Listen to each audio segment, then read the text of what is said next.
जय श्रीराम. आज श्रीरामचरितमानस भाग 249. रामे चित्तलयः सदा भवतु मे, भो राम मामुद्धर.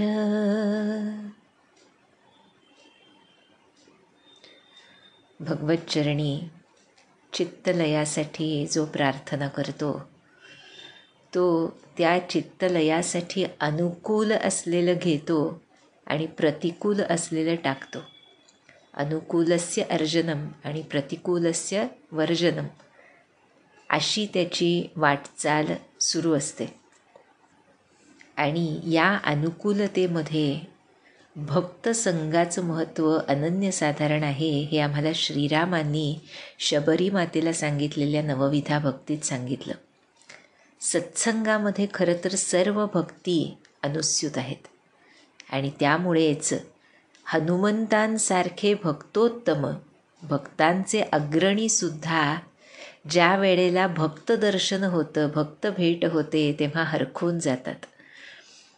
हनुमंतांना आपण बघितलं मागच्या भागामध्ये की भरत महाराजांची भेट झाली आहे. जेव्हा ते पर्वत उचलून ती संजीवनी वनस्पती घेऊन येत होते त्यावेळेला वाटेमध्ये अयोध्येवरून जाताना भरताची भेट त्यांना घडली आणि हे दोघेही भक्तोत्तम एकमेकांना जेव्हा ओळख पटली एकमेकांची तेव्हा दोघेही आपण रामभक्त आहोत या भावनेनं हरखून गेलेत. ज्या ठिकाणी शुद्ध भक्ती असते तिथं प्रेम हे खूप स्वाभाविक असतं. ज्या भक्तीमध्ये भेसळ नसते त्या भक्तीला भक्ती ॲट्रॅक्ट करत असते.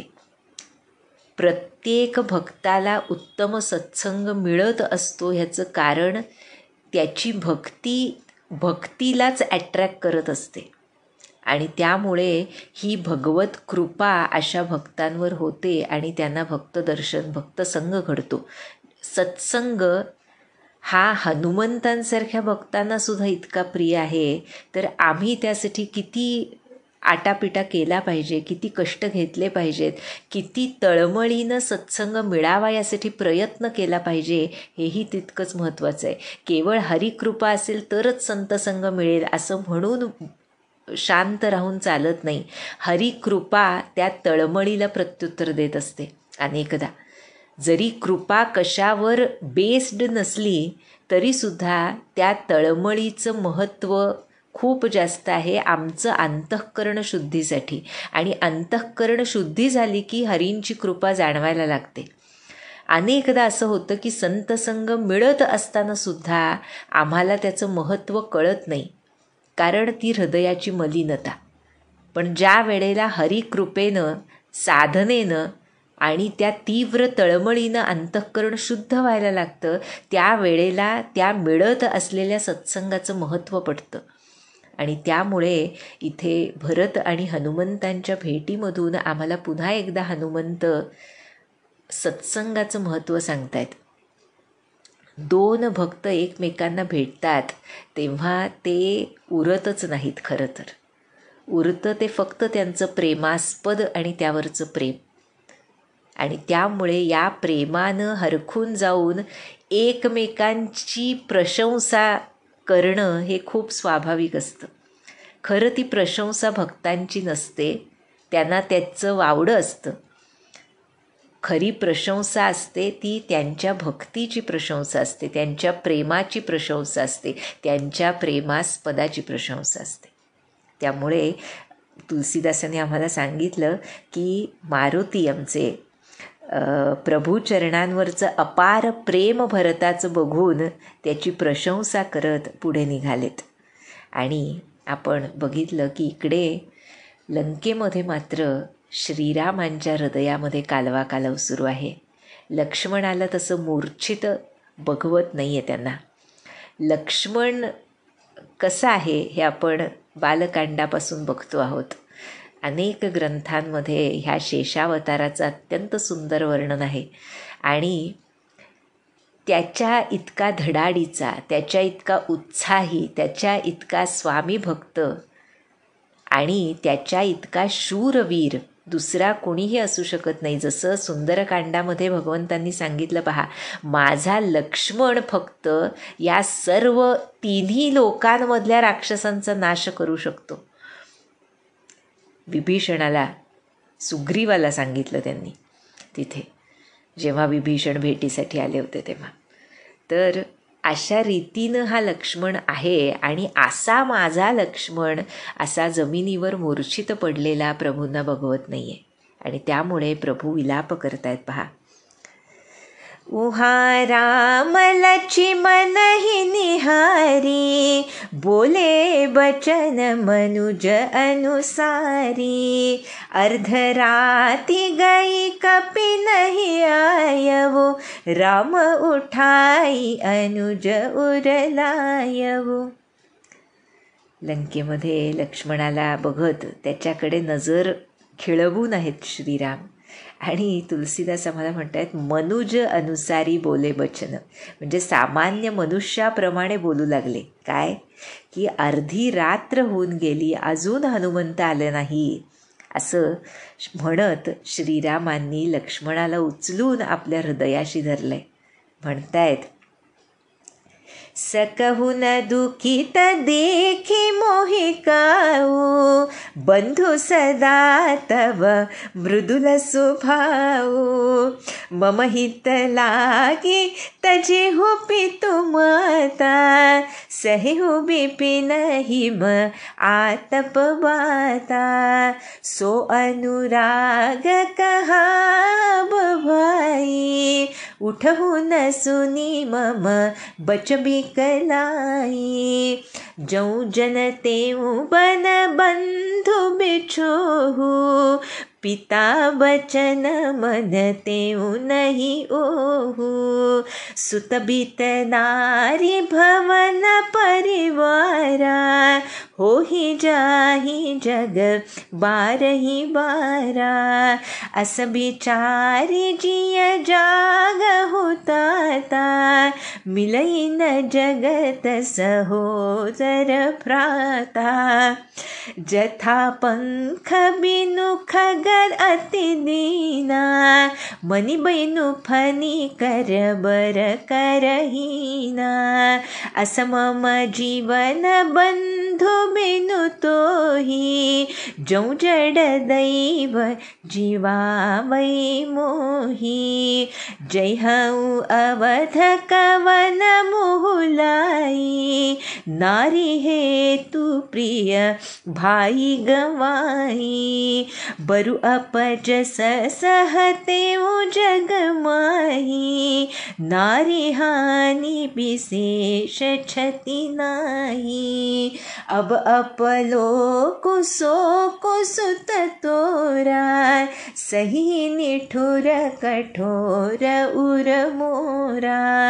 निज जननी के एक कुमारा, तात तासु तुम प्राण अधारा. सौंपेसी मोहि तुम्हि गहि पानी, सब विधि सुखद परम हित जानी. उतरु काह दई हऊँ तेहि जाई, उठकी न मोहि सिखावहु भाई. काय गाढ प्रेम आहे, प्रगाढ प्रेम आहे, पहा श्रीरामांचं आपल्या भावावर. लक्ष्मणाला हृदयाशी धरून म्हणतायत, हे बंधो, तू मला कधीही दुःखी बघू शकत नव्हतास. तुझा स्वभाव नेहमीच कोमल आहे. काय मोठी गोष्ट आहे, पहा. लक्ष्मणाचा स्वभाव आपण बघतो आहोत. परशुरामांविरुद्ध अगदी राजर्षी जनकांनी जेव्हा रघुकुलाबद्दल काही बोलणं केलं, त्यावेळी त्याची आक्रमकता, किंवा कोणत्याही प्रसंगी समुद्र राजाच्या वागणुकीबद्दलची त्याची आक्रमकता, भरत कदाचित चाल करून येत असेल असं वाटून असणारी लक्ष्मणाची आक्रमकता, अशा अनेक अनेक ठिकाणी आपल्याला लक्ष्मणाची ज्याला आपण कंट्रोल्ड आक्रमकता म्हणतो पहा, म्हणजे किंवा सिलेक्टिव्ह, म्हणजे फक्त प्रभूंवर काही आक्षेप येत असेल, काही दुःख येत असेल तर त्याची आक्रमकता ती सीमित होती.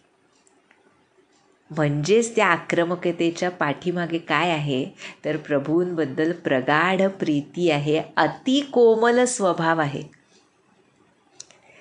हा जो कॉन्ट्रास्ट असतो भक्ताच्या अंतःकरणातला तो लक्ष्मणाच्या स्वभावामध्ये विशेष करून जाणून येतो, हनुमंताच्याही, पण लक्ष्मणाच्या स्वभावामध्ये एक मनुष्य रूपामध्ये तो असताना अगदी मनुष्याप्रमाणे हा शेषावतार लीला करत असताना जी आपल्या आराध्याच्या सेवेसाठी जी आक्रमकता असते ती दिसून येते. आणि प्रभू इथे म्हणतायत बंधू सदा तव मृदुल स्वभाव. त्यामुळे हा जो क्रोध आहे तो परमार्थामध्ये मान्य आहे. अनेकदा आमचा प्रश्न असतो पहा की क्रोध हा वाईट आपण म्हणतो, परमार्थामध्ये अत्यंत हानी होते क्रोधानं साधकाची. मग त्या क्रोधाचं काय करायचं तर जेव्हा आम्हाला महाराज सांगतात तुमचे सर्व विकार भगवंतांकडे वळवा, तेव्हा ते वळवायचे म्हणजे काय करायचं हे आम्हाला कळत नाही ना. त्याचं हे उदाहरण आहे लक्ष्मण. म्हणजे अत्यंत कोमल आहे स्वभावानं, कारण तो भक्त आहे. भक्ताचं अंतःकरण अकोमल, निष्ठुर, कठोर असूच शकत नाही. संबंध जगतासाठी तर आराध्यासाठी तर काय विचारावं. त्यामुळे ही जी संतुलित आक्रमकता असा शब्द वापरतात यासाठी भक्तांसाठी, ती खूप काय म्हणायचं, खूप आकर्षक असा गुण असतो तो भक्तांचा, आणि तो लक्ष्मणामध्ये अगदी पुरेपूर दिसून येतो पहा. त्यामुळे म्हणतायत की हे लक्ष्मणा, माझ्या हितासाठी तू माता पित्याला सोडलंस आणि वनामध्ये थंडी ऊन वारा सर्व सहन केलंस, पण हे बंधो आता तुझं ते प्रेम गेलं कुठं? इतकं माझं व्याकुळ बोलणं ऐकून सुद्धा का बरं उठत नाहीस? जर मला माहीत असतं की वनामध्ये भावाचा वियोग होणार आहे अशा रीतीनं, तर परम कर्तव्य असलेलं पित्याचं वचनसुद्धा मी मान्य केलं नसतं. काय प्रेम आहे पहा, काय बंधुक प्रेम आहे पहा, बघायला मिळेल आजच्या जगात. म्हणून रामायण हेच आदर्श आहेत आपल्यासाठी. सर्व चारही बंधू हे आदर्श आहेत आपल्यासाठी.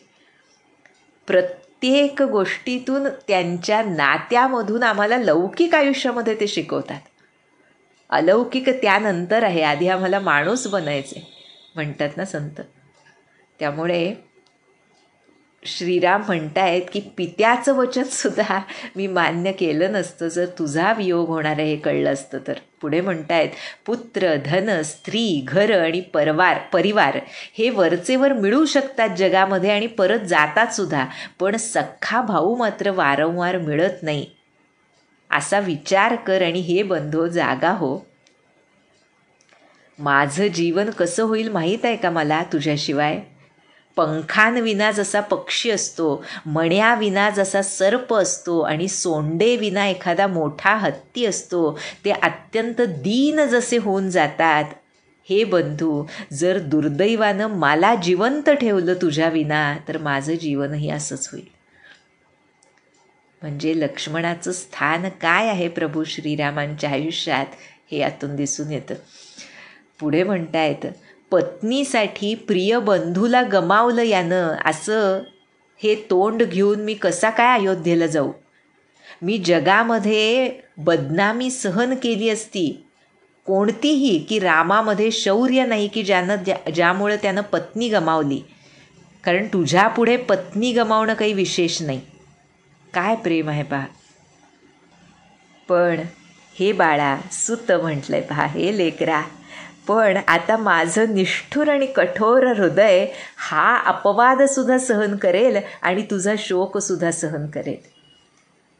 आपल्या आईला माझ्यासाठी सर्वस्व सोडणारा तू एकमात्र पुत्र आहेस आणि तुझ्या आईचा प्राणाधार आहे सुमित्रा मातेचा.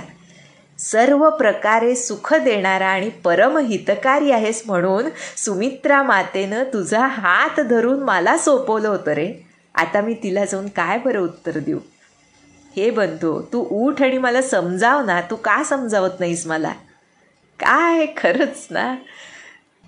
अशा रीतीनं श्रीराम आपल्या बंधूसाठी विलाप करतायत. खरं तर शुद्ध अनकंडिशनल प्रेम कसं असतं हे आम्हाला शिकवतायत.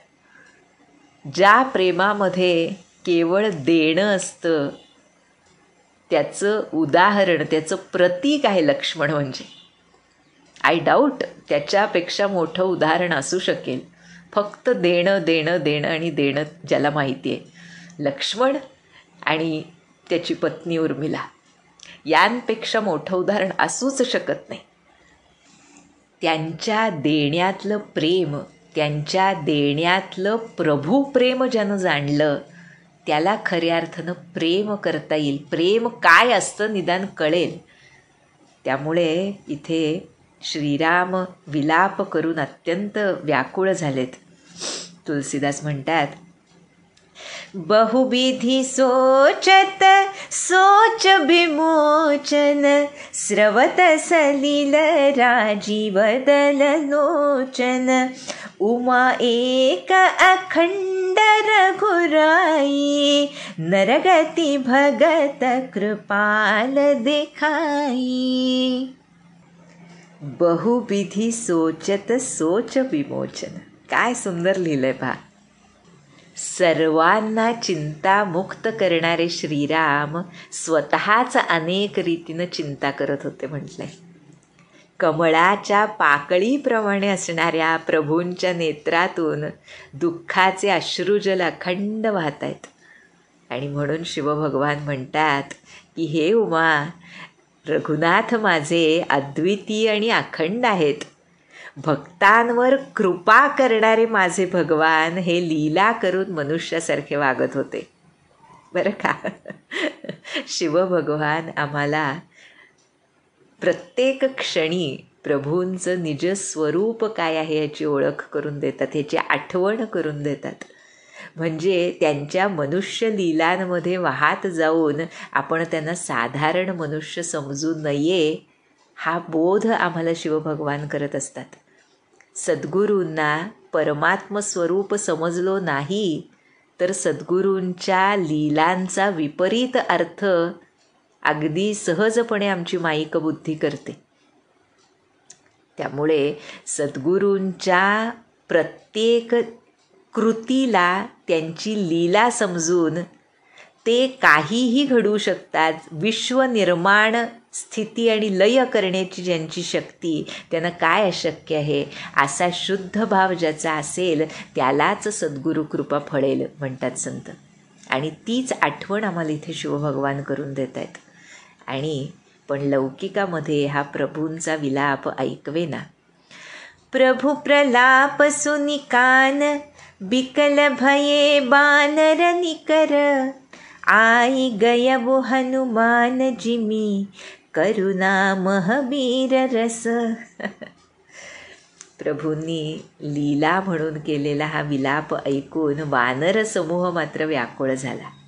पण आमचे हनुमंत एवढ्यात आले.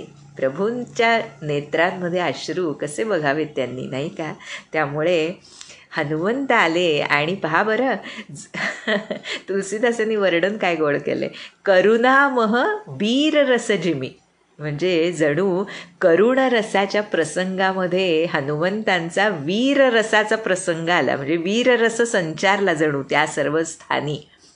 कसं असतं पहा, आपण आजच्या आपल्या लिंगोमध्ये व्हाईब्स म्हणतो, त्या ज्या व्हाईब्स असतात त्या परमार्थामध्ये फार महत्त्वाच्या असतात. आणि जसजशा परमार्थाच्या पायऱ्या गुरुकृपेनं साधक चढत जातो त्याला ह्या व्हाईब्सची खूप सहजपणे ओळख पटायला लागते. नकारात्मक असोत, सकारात्मक असोत, नामात्मक असोत, विपरीत भावनात्मक असोत, भक्तियुक्त असोत, अशा विविध प्रकारचे ऑरा ज्याला आपण म्हणतो किंवा व्हाईब्स म्हणतो, ते सहजपणे ह्या भक्तांच्या आजूबाजूला पसरतात.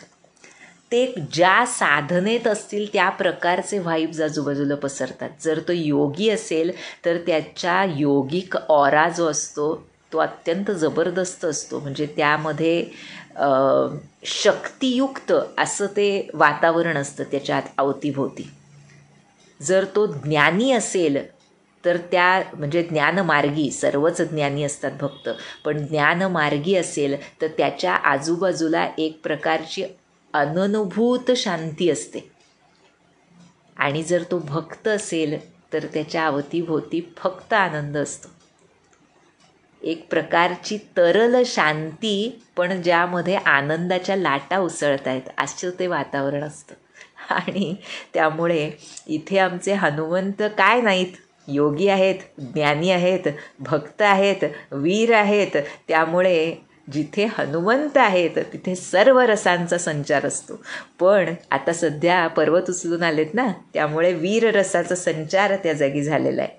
आणि काय केलं श्रीरामांनी, हरषि राम भेटेऊ हनुमाना, अतिकृतज्ञ प्रभु परम सुजाना, तुरत बैद तब कीन्ही उपाई, उठी बैठे लक्ष्मण हर्षाई, हृदय लाई प्रभु भेटे उभ्राता, हर्षे सकल भानु कपि भ्राता, कपि पुनि बैठ तहा पहुँचावा, जेहि विधि तब ही ताहि लई आवा.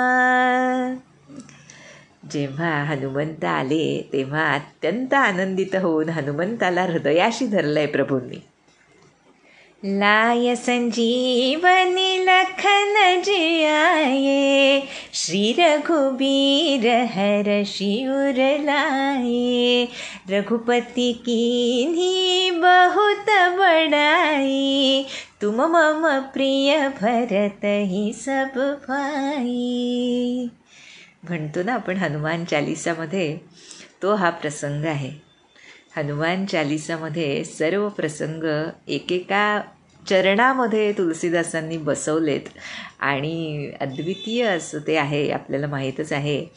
पण हा लक्ष्मणाला एक प्रकारे पुन्हा शुद्धीवर आणण्याचा प्रसंग त्यामध्ये खूप गोड रीतीनं वर्णन केलं आहे. ज्याला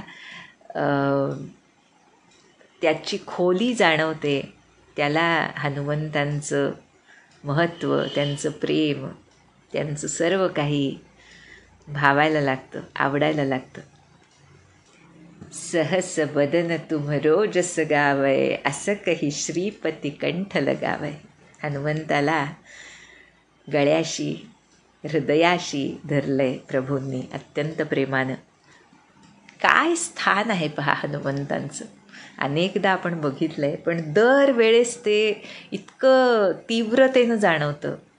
किती ठिकाणी प्रभूंना हनुमंतांच्या सेवेची, त्यांच्या मदतीची, त्यांच्या सामर्थ्याची लौकिक लीलेमध्ये जणू गरज भासली आहे असं दिसतं आपल्याला संबंध रामायणामध्ये. कितीक असे प्रसंग सांगावेत. जे ठळक प्रसंग आहेत ते आपल्याला माहिती आहेत. असे अनेक लहान लहान प्रसंग आहेत, असणारच, ज्यांमध्ये हनुमंतांशिवाय ते होणार नाही किंवा हनुमंत हवेतच.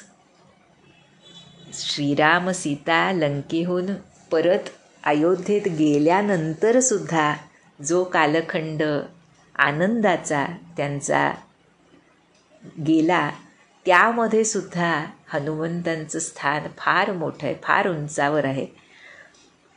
कारण हनुमंतांना त्या दोघांच्या सेवेशिवाय दुसरं कार्यच नाही. आणि कसं आहे पहा, येईल तो भाग पुढे, की श्रीरामांनी सर्वांना परत जायला सांगितलं, पण हनुमंतांनी कुठं जायचं? हनुमंतांना अयोध्या सोडून जायचं नव्हतंच आणि श्रीरामांना ही नको होतं की हनुमंतांनी अयोध्या सोडून जावं. म्हणजे असा प्रसंग सांगितला जातो की हनुमंतांना फक्त निदान मातेची भेट घेऊन ये, अंजनी मातेची, यासाठी सीतारामांनी पाठवलं होतं. म्हणजे हनुमंतांचं स्थान जे आहे त्यांच्या आयुष्यामध्ये ते फक्त ते दोघेच जाणवत असंच वाटतं. पण आम्हाला काय कळणार. पण तरीसुद्धा ज्या ज्या वेळेला असे प्रसंग हनुमंतांचे आम्ही वाचतो, ऐकतो, त्यावेळेला त्यांची एक जी आराध्य मूर्ती हृदयामध्ये ठसते ती खरोखर आयुष्यभरासाठी असते आणि तेच आमच्या सद्गुरूंचं निजस्वरूप आहे हे वाटून धन्यता वाटते. अशा रीतीनं प्रभू भेटले हनुमंतांना आणि तुलसीदास म्हणतायत की अत्यंत कृतज्ञ आहेत बरं का प्रभू हनुमंत. अति कृतज्ञ प्रभू परमसुजाना. किती वेळा कृतज्ञता व्यक्त करायची प्रभूंनी हनुमंतांशी, नाही का. हनुमंतांना ते आवडत नाही. आपण बघितलं त्राही त्राही भगवंता म्हणून चरणांवर लोटांगण घेतात ते जेव्हा जेव्हा प्रभू कौतुक चालू करतात हनुमंतांचं, नाही का. पण प्रभूंना त्यामधला जो आनंद आहे त्या इतका आनंदच नाही कशामध्ये. लक्ष्मणाचं कौतुक, भरताचं कौतुक आणि हनुमंतांचं कौतुक या पलीकडे प्रभूंना आनंददायक असं काही असू शकत नाही. त्यामुळे इथे म्हणतायत की प्रभू कृतज्ञ आहेत. त्यानंतर मग वैद्य सुषेणानं त्वरित उपाय केले लक्ष्मणावर आणि लक्ष्मण हरशाई प्रसन्न होऊन उठून बसलाय बरं का.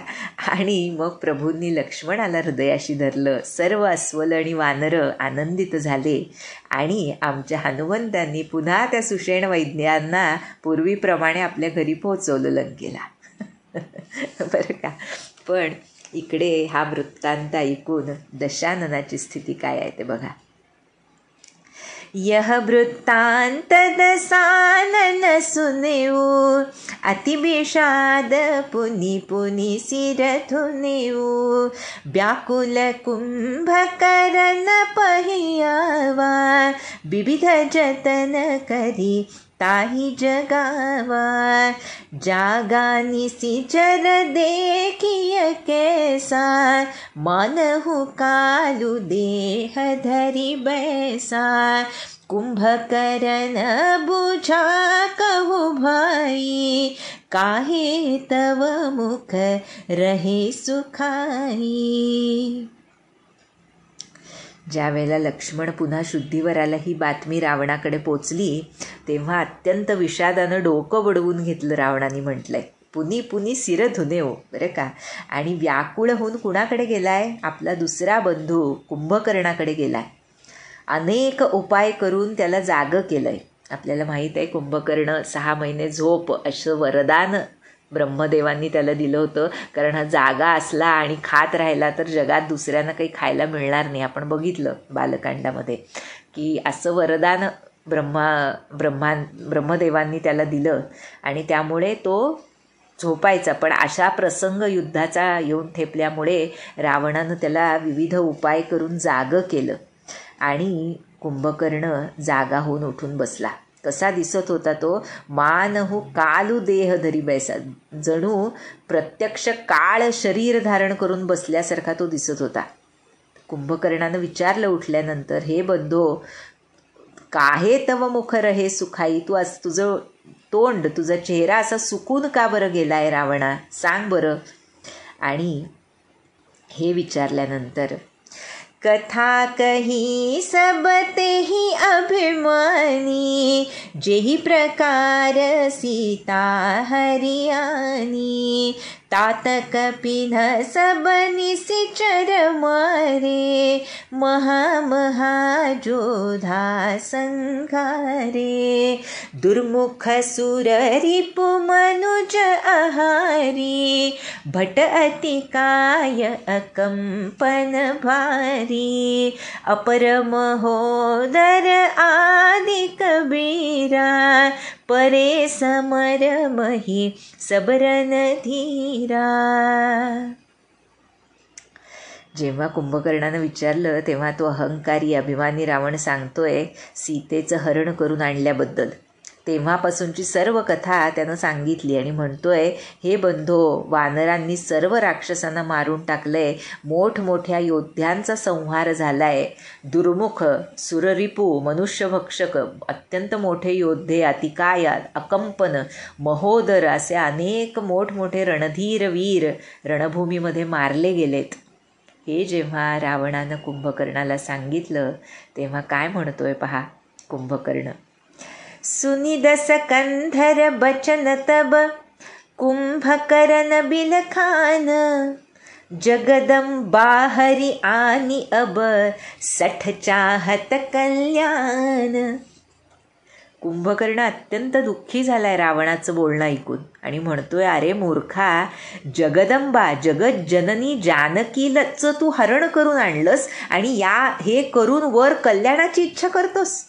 अब सठ चाहत कल्याण, भलन कीन्ह तै निसिचरण, अब मोहि आई जगाए ही कहा, अजहू तात त्यागी अभिमान, भजहु राम होई कल्याण. है दस शीस मनुज रघुनायक, जाके हनुमान से पायक, अह बंधु तै कीन्ही खोटाई, प्रथम ही मोहिन सुनाए ही आई. किन्हेउ प्रभु विरोध तेहि देवक, शिव बिरंची सुर जाके सेवक. नारद मुनि मोहि ज्ञान जो कहा, कहते हूँ तोई समय निर्बहा. अब भरी अंक भेटो मोहि भाई, लोचन सुफल करऊँ मैं जाई. श्याम गात सरसी रुह लोचन, देखऊँ जाई तापत्रय मोचन. राम रूप गुण सुमिरत, मगन भय मुछन एक. रावण मागे कोटि घट, मद अरु महिष अनेक. कुंभकर्ण सुद्धा रामभक्त आहे पहा. या तिन्ही भावंडांमध्ये रावणच असा का निपजला असं पुलस्त्य मुनींनी म्हटलं एके ठिकाणी. त्यांच्या रावणाच्या आजोबांनी, जे ऋषीश्रेष्ठ होते. कारण इथे कुंभकर्णसुद्धा रावणालाच क्रोधित होतोय रावणावर. म्हणतोय, हे राक्षसराज, हे काही तू चांगलं केलं नाहीस, आता येऊन मला जागं करतोस. अरे बाबा, अजूनही अभिमान सोडून दे आणि श्रीरामांना भज, कल्याण होईल. हे रावणा, जाके हनुमानसे पायक, हनुमंतांसारखे ज्यांचे सेवक आहेत ते रघुनाथ मनुष्य आहेत का रे? अरे रे, तू इतकं वाईट केलंयस की पूर्वीच येऊन मला हे सर्व परिस्थिती तू का सांगितली नाहीस? कारण हे रावण, शिव आणि ब्रह्मादिक देवसुद्धा ज्यांचे सेवक आहेत त्या परम भगवंत असलेल्या श्रीरामांशी तू विरोध केलास. नारद मुनींनी त्यांच्याबद्दल मला सांगितलं होतं. नारद मुनी मोही ज्ञान जो कहा, जे ज्ञान दिलं होतं ते मी तुला सांगितलं असतं. पण समय निरभ, आता मात्र वेळ निघून गेली. त्यामुळे हे बंधो, आता मला मिठी मारून शेवटचं भेटून घे. अब भरी अंक भेटू मोही भाई. आणि मी काय करतो, लोचन सुफल करव मै जाई. मी आता नेत्रांचं पारणं फेडतो माझ्या. आणि श्याम गात सरसी रुहलोचन, देखऊ जाई तापत्रय मोचन. त्रितापांपासून मुक्त करणाऱ्या त्या श्यामल कोमल शरीराचं, कमल नेत्र श्रीरामांचं दर्शन आता मी जाऊन घेतो. आणि अशा रीतीनं श्रीरामांच्या रूपगुणांचं स्मरण करत कुंभकर्ण एक क्षण प्रेमामध्ये मग्न होऊन गेलाय. काय पहा, म्हणजे श्रीरामांचं स्वरूप काय आहे पहा. कुंभकर्ण राक्षसवीर आहे, पण त्यालासुद्धा श्रीरामांनी असं आकर्षित केलं आहे आपल्या प्रेमामध्ये की तो त्यांच्या प्रेमात बुडून गेला रावणासारख्या अत्याचारीच्या समोर. आणि पण रावण आपण अहंकारी आहेच, त्यामुळे काय केलं त्यानं, आता ह्याचं मन कसं पालटायचं. कुंभकर्ण आहे तो शेवटी राक्षसच, त्यामुळे रावणानं युक्ती करून कोट्यवधी घडे भरून मदिरा आणि रेडे मागवलेत कुंभकर्णासाठी, बरं का. आणि ते खाल्ल्यानंतर मात्र कुंभकर्णामधली राक्षसवृत्ती जागी झाली. यावरून सुद्धा तुलसीदास आम्हाला तामसिक आहारापासून कसं दूर राहिलं पाहिजे भक्तांनी हे शिकवत आहेत. एका दृष्टीनं खूप बारकावे आहेत तुलसीदासांच्या लेखणीमध्ये आणि मुद्दामून त्या आहाराचं वर्णन केलं आहे. रेडे आणि मदिरा म्हणजे कुठलाही प्रकारचं तामसिक जे खाणं असतं, खरं तर राजसिकसुद्धा, अत्यंत तेलकट मसालेदार याला राजसिक म्हणतात.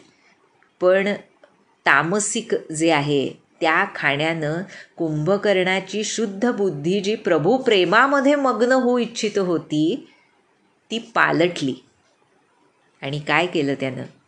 महिष खाई करी मदिरापना, गर्जा बज्रा खात समाना, कुंभकर्ण दुर्मदरन रंगा, चला दुर्गतजी सेनन संगा. ते रावणानं मागवलेले रेडे खाऊन आणि मदिरा पिऊन कुंभकर्णानं वज्राघात व्हावा तशी गर्जना केली. त्या प्यायलेल्या मदानं उन्मत्त होऊन अत्यंत उत्साहानं कुंभकर्ण तो किल्ला लंका सोडून निघाला. सोबत सेनासुद्धा घेतली नाही त्यानं, गरजच नव्हती त्याला. आणि जेव्हा कुंभकर्ण येतोय हे बघितलं, देखी विभीषणु आगे आयवो, पर्यो चरण निज नाम सुनायवो, अनुज उठाई हृदय तेहि लायो, रघुपति भक्त जानी मन भायो. काय सुंदर भाव. त्याला बघून विभीषण पुढे आलेत की आमचा बंधू येतोय आणि त्यांच्या चरणांवर लोटांगण घातलं विभीषणानं आणि स्वतःचं नाव सांगितलं. कारण मदिरा प्यायली आहे त्यामुळे शुद्धीवर नाही आहे कुंभकर्ण. त्यामुळे विभीषणानं थोरला बंधू आहे विभीषणापेक्षा कुंभकर्ण, त्यामुळे त्याच्या चरणांवर लोटांगण घालून त्याला स्वतःचं नाव सांगितलं. या लहान भावाला उठवून हृदयाशी धरलं म्हटलंय कुंभकर्णानं, बरं का. आणि रघुपती भक्त जानी मन भायो, हा रघुनाथांचा भक्त आहे हे बघून कुंभकर्णाला फार आनंद झाला.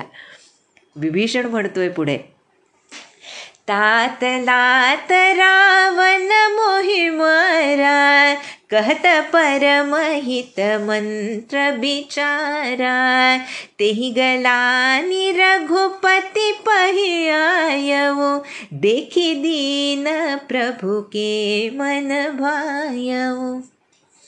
विभीषण म्हणतोय, हे बंधो, मी अत्यंत हितकारी परमहिताचा सल्ला दिला होता रावणाला, पण ते ऐकून रावणानं मला लाथ मारली आणि त्या दुःखामुळे मी निघून रघुनाथांजवळ आलो. आणि माझा दीनपणा बघून, माझं दैन्य बघून प्रभूंना सुद्धा मी आवडलो, बरं का. आणि आता कुंभकर्ण म्हणतोय, सुनुसुत भयवो काल बस रावण, सोकी मान अब परमसि खावन, धन्य धन्य तई धन्य विभीषण, भयहुतात निसिचर कुलभूषण, बंधु बंस तई कीन उजागर, भजेहु राम शोभा सुख सागर, वचन कर्म मन कपट तजी, भजेहु राम रणधीर, जाहुन निज पर सूझ मोहि, भय मुकाल बसबीर. कुंभकर्ण म्हणतोय, हे वत्सा ऐक, रावण तर काळाच्या जबड्यामध्ये आहे. आता तो चांगलं तू जे सांगतोयस ते कसं काय मानेल, कारण काळाच्या जबड्यातच आहे तो. पण हे विभीषणा, तू मात्र धन्य आहेस, धन्य आहेस, धन्य आहेस, धन्य धन्य ते धन्य विभीषण. कारण काय केलंयस तू, राक्षस कुळाचं भूषण ठरलायस तू. हे बंधू, तू आपल्या कुलाला दैदिप्यमान केलंयस, उजागर केलंयस, उज्ज्वल केलंयस. कारण शोभा आणि सुखसमुद्र असलेल्या श्रीरामांना तू भजतोस. त्यामुळे कुंभकर्ण विभीषणाला सांगतोय, पहा, म्हणतोय, मन कपटतजी, निष्कपटपणे काया वाचा मनानं रणधीर अशा श्रीरामांचं भजन कर. पण हे बंधू, माझा मात्र मृत्यू जवळ आलाय हे मी जाणतो. त्यामुळे मला आपला आणि परका हे काही आता सुधरत नाही आहे. त्यामुळे आता तू जा. अशा रीतीनं कुंभकर्ण आणि विभीषणामधला हा खरोखर गोड संवाद आहे पहा. कसं आहे पहा, प्रत्येक मनुष्यामध्ये, जसं हनुमंतांच्या सुंदरकांडामध्ये आपण बघितलं, सुमती कुमती सबके उर रही सांगितलं विभीषणाने रावणाला. प्रत्येकाच्या हृदयामध्ये ही सुमती आणि कुमती दोन्ही राहतात. कुणाचा विजय होतो यावर आपलं भवितव्य अवलंबून असतं, यावर आपली गती अवलंबून असते, यावर आपली स्थिती अवलंबून असते. त्यामुळे कुंभकर्णानं अत्यंत आनंदानं विभीषणाला एक प्रकारे निरोप दिलाय. कारण त्यालाही समजून चुकले की आता मृत्यू जवळ आलाय, कारण रावणाच्या बाजूनं मला लढलं पाहिजे. आणि श्रीराम जर विरुद्ध बाजूमध्ये आहेत तर त्यांच्या हातून मरण येण्याइतकं सुखदायक माझ्यासाठी, भाग्यशाली माझ्यासाठी काय दुसरं असू शकेल. आणि अशा रीतीनं कुंभकर्णानं रणभूमीवर प्रवेश केलाय. आणि जसा या महाकाय कुंभकर्णानं रणभूमीवर प्रवेश केलाय, तिथंपासून त्याच्या मृत्यूपर्यंत काय रणदुंदुभी सुरू होते, कसा प्रहारांवर प्रहार सुरू होतो, श्रीराम कुंभकर्णामध्ये कसं अटीतटीचं युद्ध होतं, श्रीरामांचा आवेश कसा असतो, याचं सुंदर वर्णन तुलसीदासांनी केलं आहे. ते आपण पुढच्या भागामध्ये बघूया. जानकी जीवन स्मरण. जय जय राम.